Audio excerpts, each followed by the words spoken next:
Hi everybody and welcome back to Lost Genre Reddit Stories. This post is from the subreddit Relationships and it's by user Deleted. I, 28 female, told my boyfriend of almost 5 years, 30 male, that I am not going to celebrate Christmas with him and his family unless he proposes to me.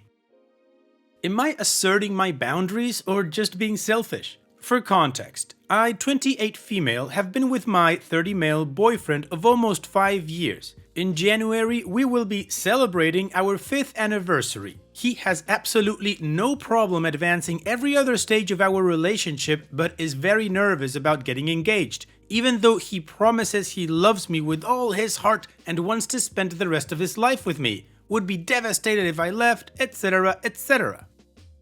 In the past 2 years alone, he has asked me countless times about buying a house together. We have lived in an apartment together for 2 years, but I told him I wouldn't even consider buying a house with him until we are married. I would continue living in our apartment with him, but I am not going to make serious investments with someone who hasn't married me. This is why everything we have bought throughout the course of our relationship is either in my name or in his, including cars, which we both own separate vehicles, phone plans, and just about everything else is separate, including bank accounts. I will, however, be more than fine to co-own all these things with him if we get married.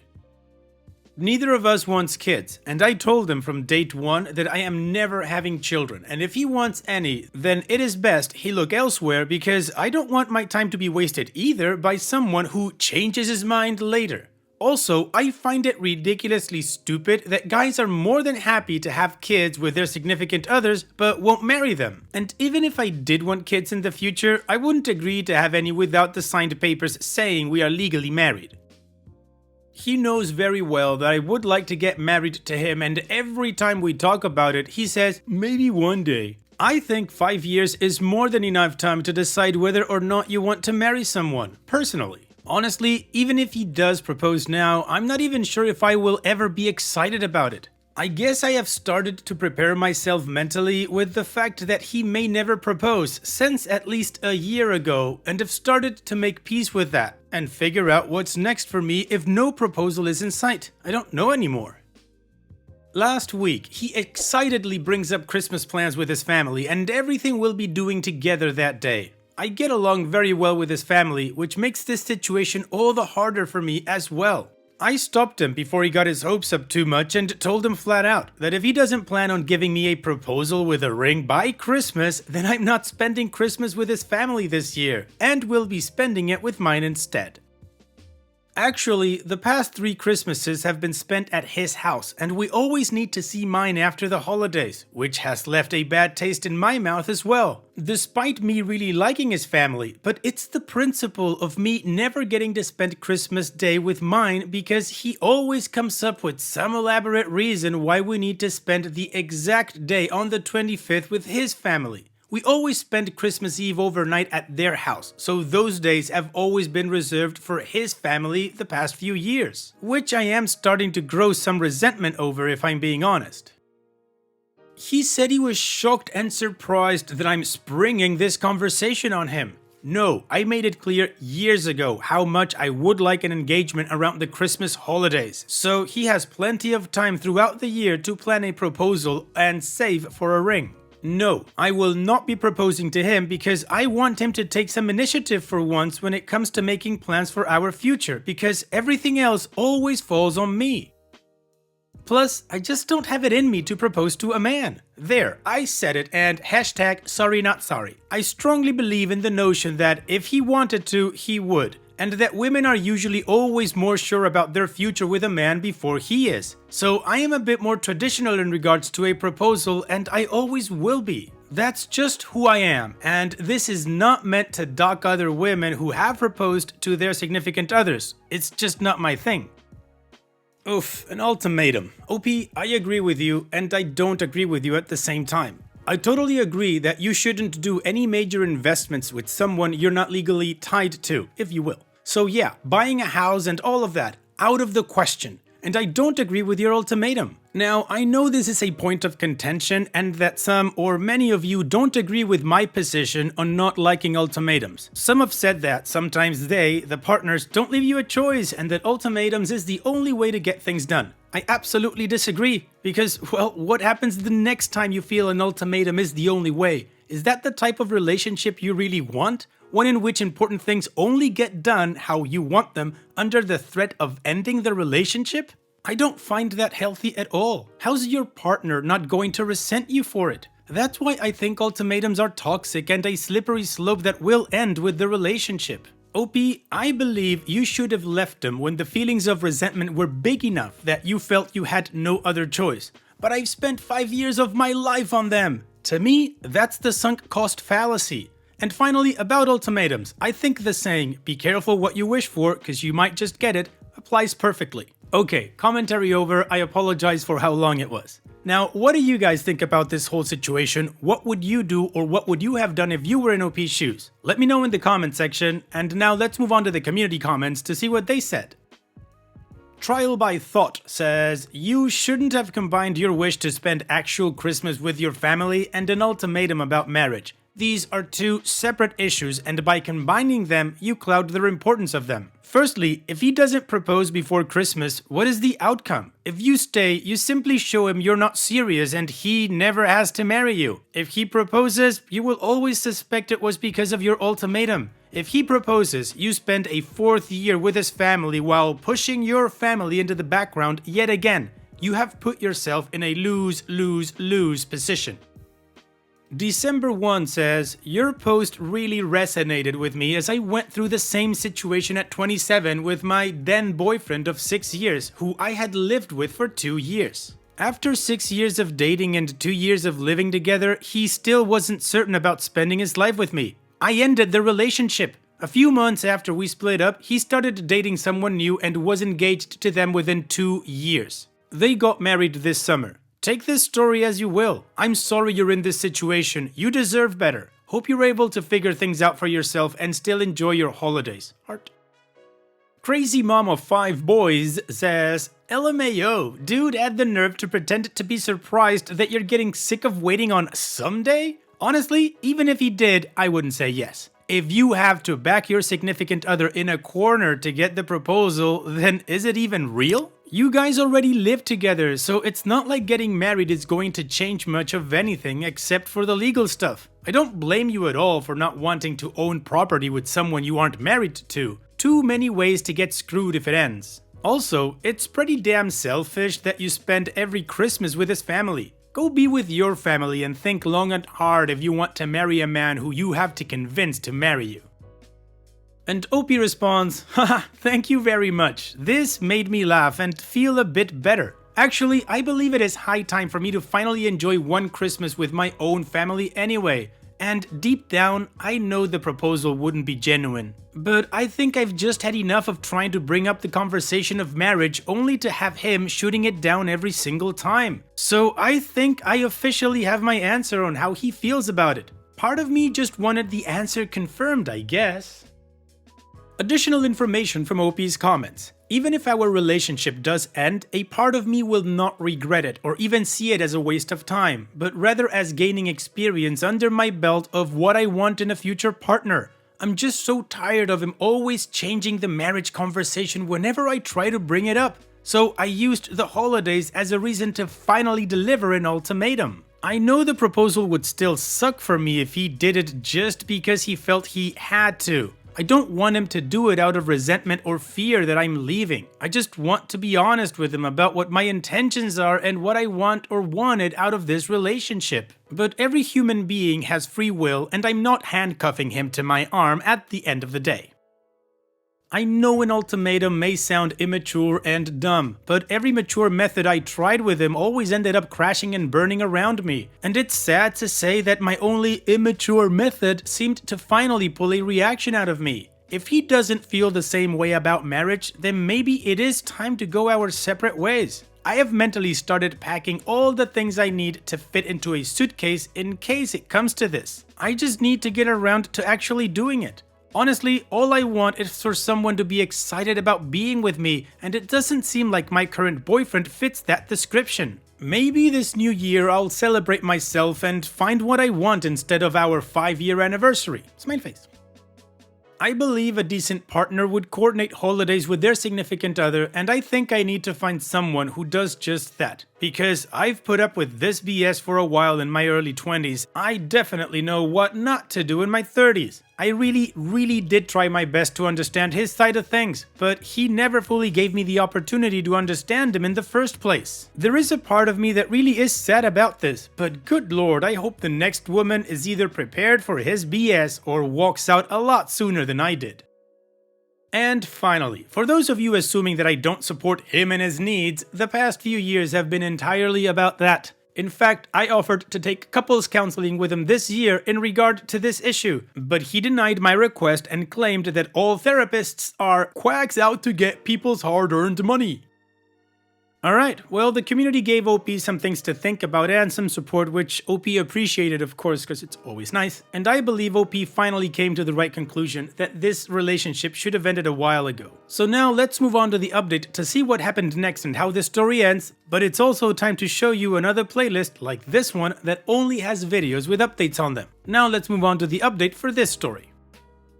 As you may or may not have guessed, and you might have or might not have looked through my post history, but you guessed it, we broke up. I am just so glad I never gave in and bought a house or tied any of our finances together before marriage, because it was just such a smoother process to pack up and leave. Funny thing is, he actually did propose, but I told him I wasn't having any of it. We were going shopping in one of our local malls when we both passed by a jewelry store, and there was a clearance on sterling silver jewelry, rings included. He told me to go look in some other store and give him 5 minutes and he'll be right back. 5 minutes. 5 whole effing minutes for him to pick out my cheapest F engagement ring. If you can't be bothered to at least purchase a 14-karat gold ring with actual gemstones, then my answer is going to be no, right off the bat. We aren't poor. Both of our careers have been taking off quite nicely over the past few years, and each of us has quite a bit of comfortable money and savings. Even if he didn't want to spend thousands on a ring, I would have offered to put some money into it. But don't go behind my back and buy me a cheap-ass sterling silver ring and call it my engagement ring.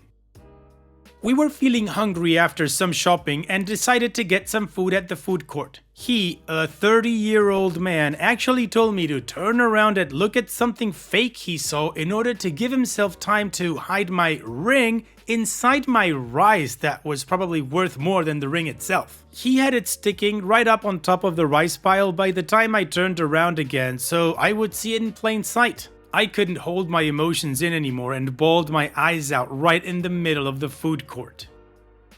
The only thing I can really remember myself saying is, 5 effing years, this is really all you do for me after 5 effing damn years? I didn't even pick up the ring. I was so angry, I stuck my plastic fork inside the rice and just started throwing it across the table. I've never been so angry in my life. I was seeing red and wanted to kill him for a good second or two.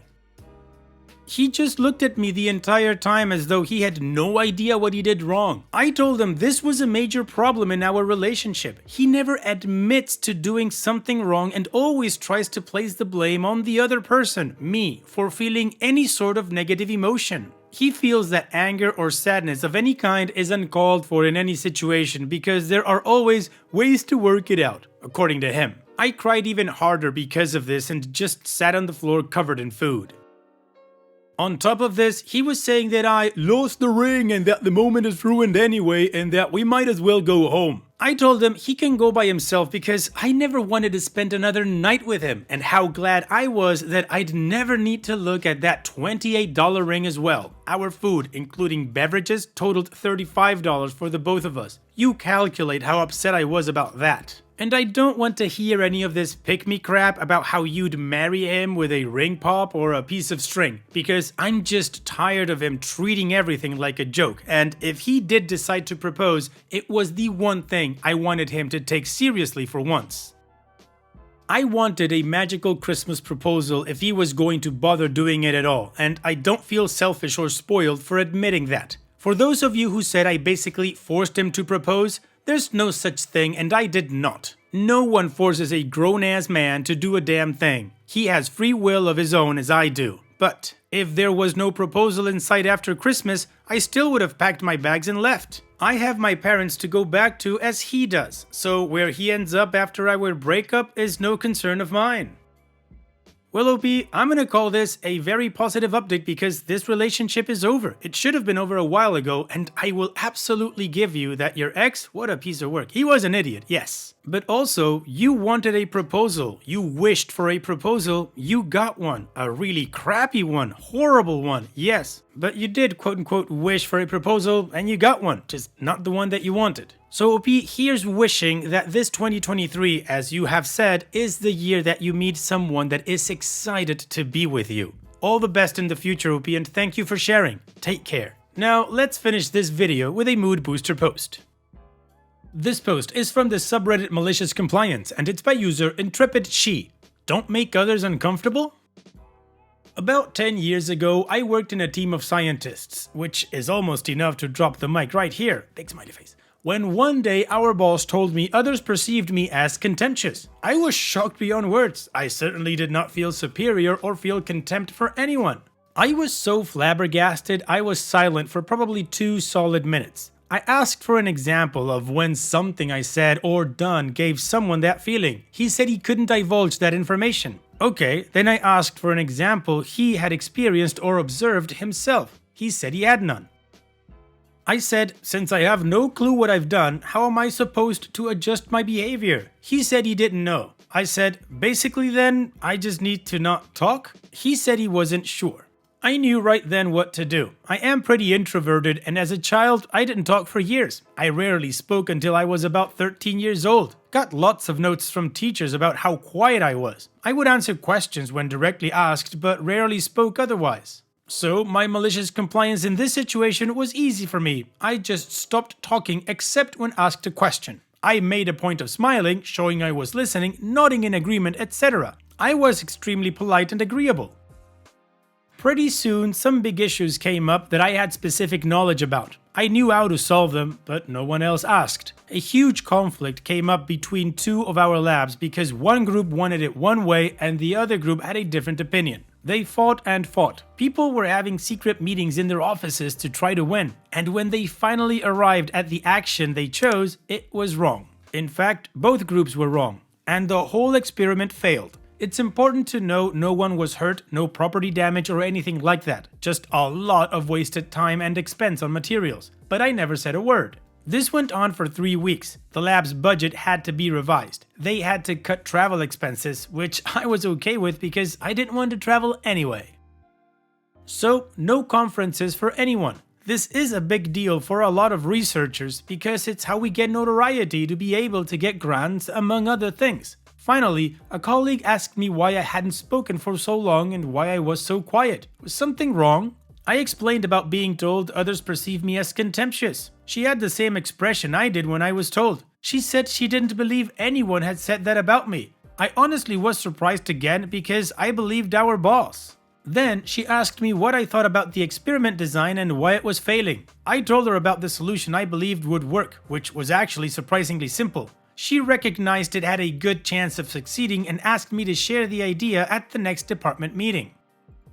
At that meeting, she asked me again in front of everyone and I repeated what I told her. Several people asked why I hadn't spoken up sooner. I explained I had been given feedback that indicated I caused others to feel uncomfortable. The whole table of colleagues also looked stunned at me. I said I was committed to not causing such bad feelings and couldn't figure out how to communicate because the feedback didn't give me any specific guidance.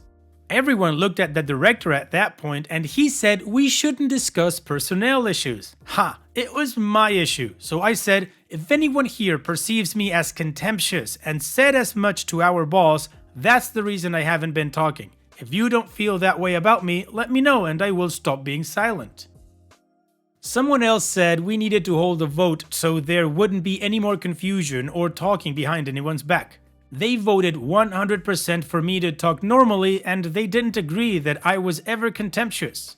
That director slowly stopped coming to work month by month after this episode until he was only showing up 1 day a week. Finally, he took a lab position elsewhere and one of my colleagues was promoted to director. And the experiment was a success. The next year, I got a grant to keep the research going and paid for 2 people to be able to travel to the related conference to present our findings. Well, OP, you did the right thing. You acted on the feedback that your boss gave you. Good for you. Thank you for sharing, OP. And that's it for today's video. Thank you so much for taking the time to watch it. Now, if you've gotten to this point in the video, I assume that you like these stories that I'm reading out, so here are a couple more that you might enjoy. And if you don't have any time to watch another story right now, save it for later, and also, don't forget to hit that subscribe button.